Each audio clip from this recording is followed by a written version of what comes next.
Nous continuons maintenant avec une présentation du docteur Bonneton, qui est hépato-gastro-entérologue au CHU de Nancy. Je vous remercie, docteur, en tout cas, et voilà, c'est à vous.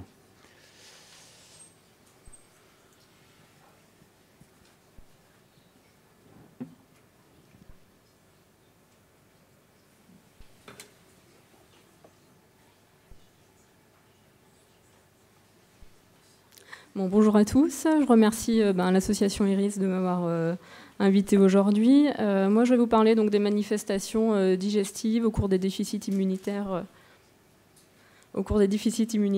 primitifs. Donc, les DIP, c'est un ensemble qui est très hétérogène au niveau des affections, qui sont diagnostiquées plutôt jeunes, pour plus de 3/4 des cas, avec une atteinte digestive qui est fréquente et qui peut parfois être révélatrice finalement de la maladie, avec dans la plupart du temps un retentissement nutritionnel important, et notamment chez les jeunes enfants. Au niveau du tube digestif, toutes les parties du tube digestif peuvent être touchées, de la bouche, où il peut y avoir des aftes, l'œsophage, l'estomac, l'intestin grêle, le côlon, mais aussi les organes intra-abdominaux comme le foie ou encore le pancréas. Donc, le tube digestif, il va être constamment exposé à de nombreux antigènes, donc en fait des agresseurs qui peuvent être de différentes origines, que ce soit bactériennes, virales, parasitaires ou alimentaires, ce qui va entraîner un petit peu une sorte d'inflammation physiologique. On a au niveau de l'intestin un système lymphoïde qui, lui, va permettre de faire la balance entre l'inflammation et la tolérance immune. Et en cas de déséquilibre, donc de manifestations ou d'affections immunitaires, il y aura des infections répétées, des maladies auto-immunes ou un risque de cancer plus élevé. Donc, il y a un ensemble qui est vraiment très fréquent de manifestations digestives. Alors, je vais vous en citer quelques-unes. Vous verrez, entre parenthèses, j'ai parfois mis les déficits dans lesquels ces symptômes étaient le plus fréquents, mais s'il y a bien un symptôme finalement digestif qui est prédominant et qui concerne quasiment tous les déficits immunitaires, c'est la diarrhée chronique. Donc, une diarrhée qui dure plus de 15 jours ou alors la diarrhée récidivante.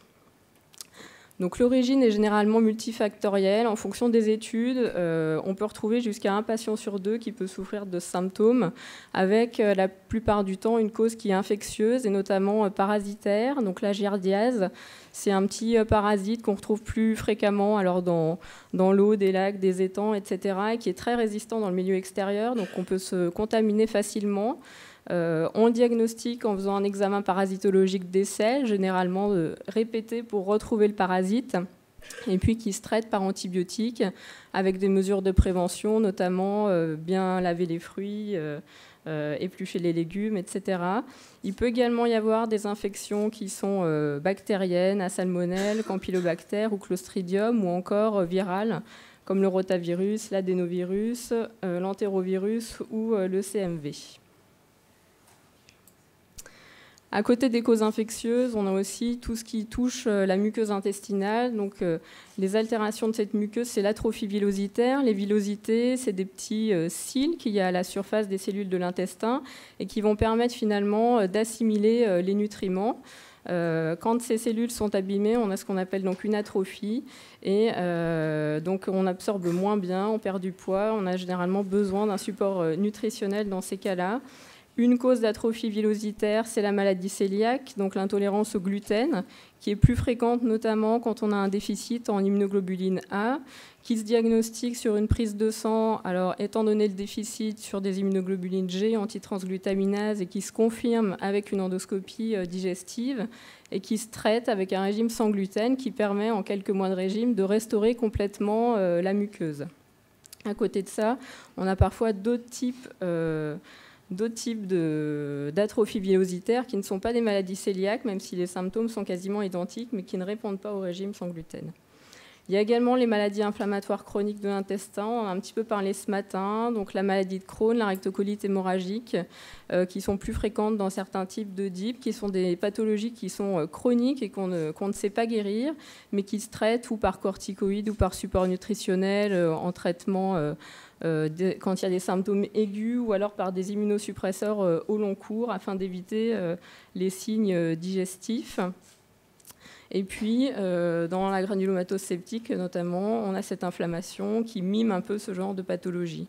On a également des causes auto-immunes, des causes allergiques, l'hyperplasie nodulaire lymphoïde, c'est des petits nodules qu'on peut retrouver de façon disséminée au niveau ou de l'intestin grêle ou du côlon, qui peuvent entraîner des saignements, des diarrhées, et puis dans certaines pathologies, l'insuffisance pancréatique exocrine, qui entraîne des diarrhées qui sont chroniques et graisseuses, et puis qu'on mesure notamment, enfin qu'on diagnostique en dosant l'élastase fécale dans les selles. Les conséquences, en tout cas, de ces diarrhées chroniques, c'est la malabsorption. Ce que je vous disais tout à l'heure, on a du mal à assimiler finalement tous les nutriments. Ça peut entraîner donc des carences en vitamines, une anémie, des pertes en protéines qui vont être responsables d'œdème, et puis une dénutrition donc, qui entraîne chez les enfants un retard de croissance et puis souvent un retard pubertaire avec un décalage au niveau du pic de puberté. Le traitement de ces diarrhées, c'est un traitement qui est essentiellement étiologique, donc on traite la cause de la diarrhée, et puis il faut la plupart du temps traiter les conséquences, donc la dénutrition, avec un support nutritionnel adapté.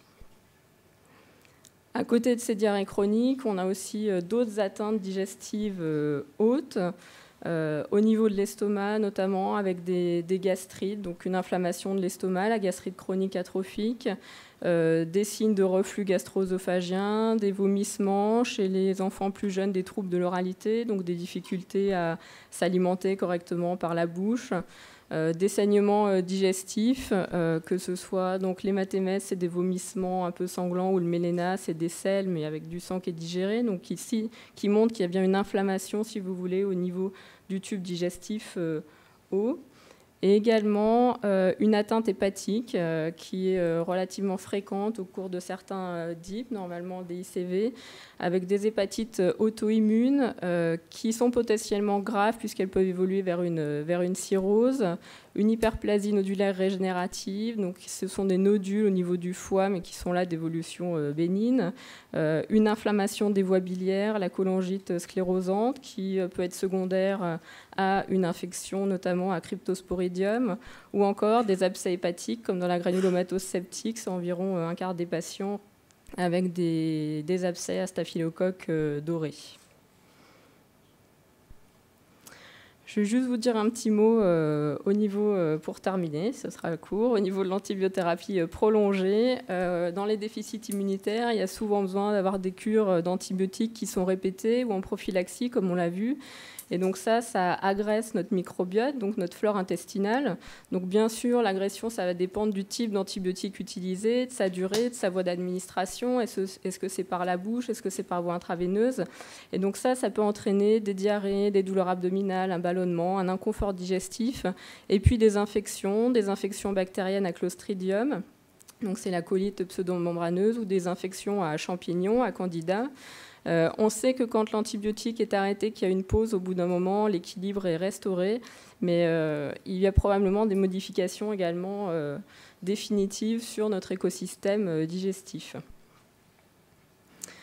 Donc, les manifestations digestives, elles sont fréquentes et c'est principalement sous la forme d'une diarrhée chronique qui ont vraiment des causes multiples.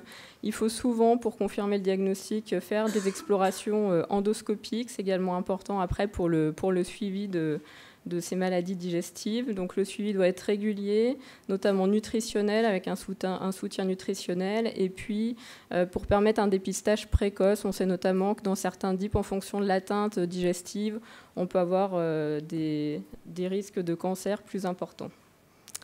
Je vous remercie.